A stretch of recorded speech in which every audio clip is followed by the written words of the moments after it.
In part 2, I want to show you a really clever tip for making eyes like this, and then I'm also going to show you how to make it into a greeting card. This paintbrush set has a 0, very, very thin brush. We're going to go with the legs. Using the orange, I'm just going to use the same orange that was here. I'm going to just make 2 legs and some feet.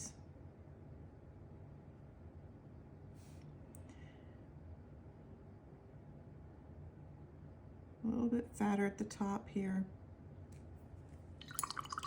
Rinsing out my paintbrush and just kind of smoothing this out, allowing that to just kind of blend here.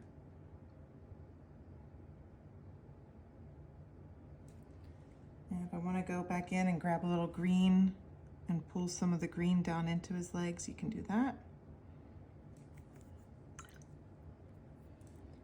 And then we're going to do the same thing over here.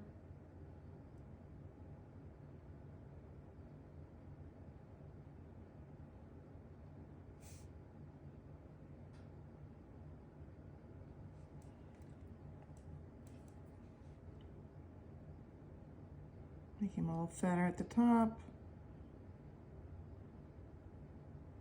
Letting him blend. Finding some purple. And maybe drawing some of that purple down into his leg.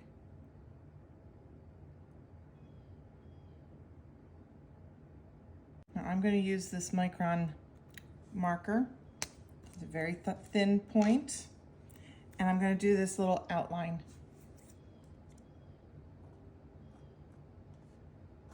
It's not an exact thing. We're just kind of putting in some outline areas.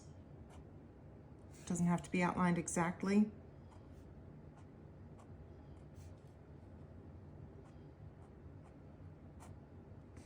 Put them like that.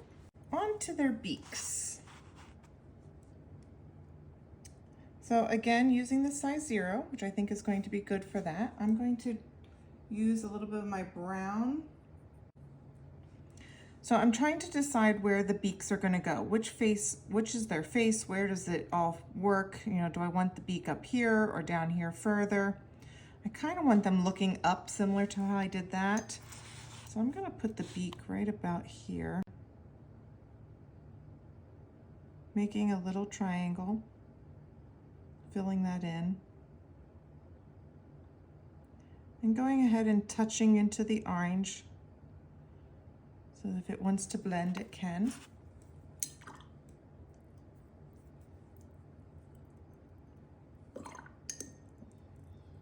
Using my size 8, I might just come in here with a little water and help that blend out a little bit.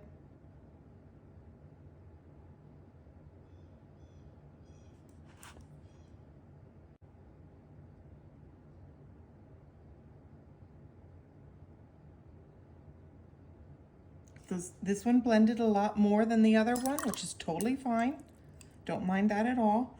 I can just come in here with a different paintbrush that is clean, doesn't have anything on it but water, and just rearrange that paint.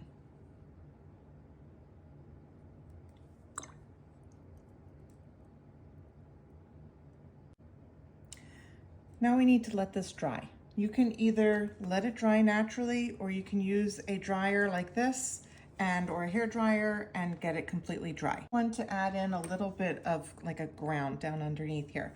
I've decided to go with this 1/2 inch flat brush, and we're just going to add a little bit of green underneath here. Very soft colors.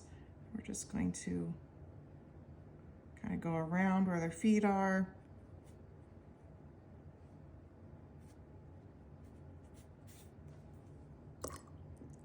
Using plain water just to move that around.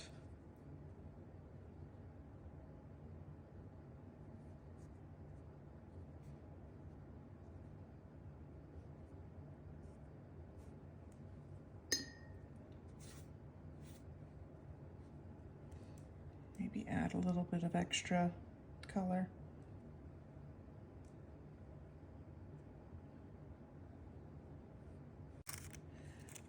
I was watching an artist today and she taught me something that I want to share with you. When you need to put an eye onto something like this and you're not sure exactly where to place the eye, grab yourself some like tracing paper or even wax paper from your kitchen and lay it on, and then use your marker. And again, this is the micron marker. I just can put an eye right here and I can practice with what size it's going to be. And I can say, now, do I like it there? Or do I like it down further? In closer? Where do I want to place that eye? And then I can bring that same piece over here and I can look around and say, do I like it in line with the tip of the beak? Or do I like it up a little higher? Then you can take your thinnest paintbrush and you can even put a little highlight dot in it. And you can say that's, you know, a little finishing touch. And you can say, yeah, that's good. Or I want the dot to be forward. Or I want the dot to be back here. You can really decide where and how do you want that dot and the eye to be positioned. I think I like the highlight facing forward, at least for that one.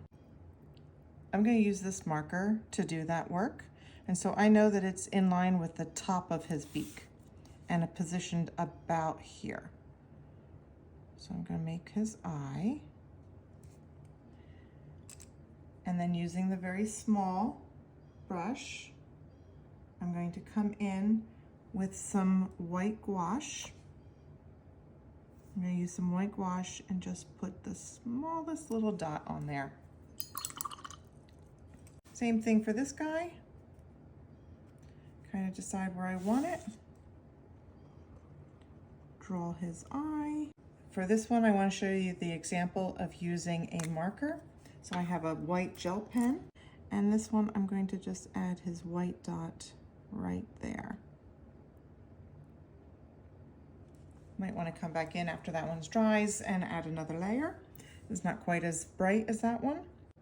But if you have a white gel pen, that works, and if you have white gouache, it would also work. So it's up to you as to how you would like to make the highlight. To add in the little details like this, these are just little highlights of white. You can use a gel pen.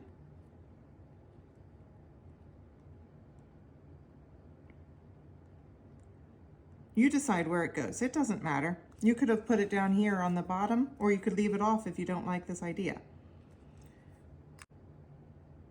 Little dots.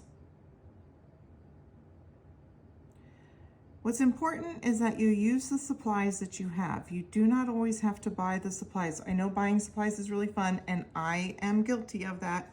I love to buy supplies.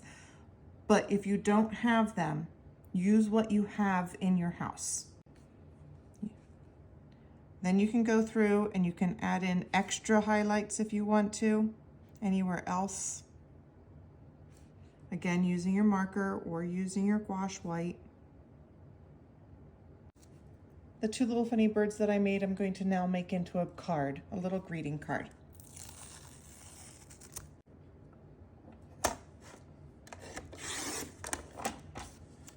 Cutting this down to size to fit into my card holder that I have. Okay, so here they are, cute little birds, all ready as a greeting card. I buy these envelope and card makers. It's just a frame inside here, and then I just put this in it. After I've cut it down to size, it slips right in, and voila, just like that. Cute little card with an envelope, ready to go. Hope you enjoyed. Hope you make little critters like this and have a great time making them. Let me know what else you'd like me to make and what other cards you would like to see.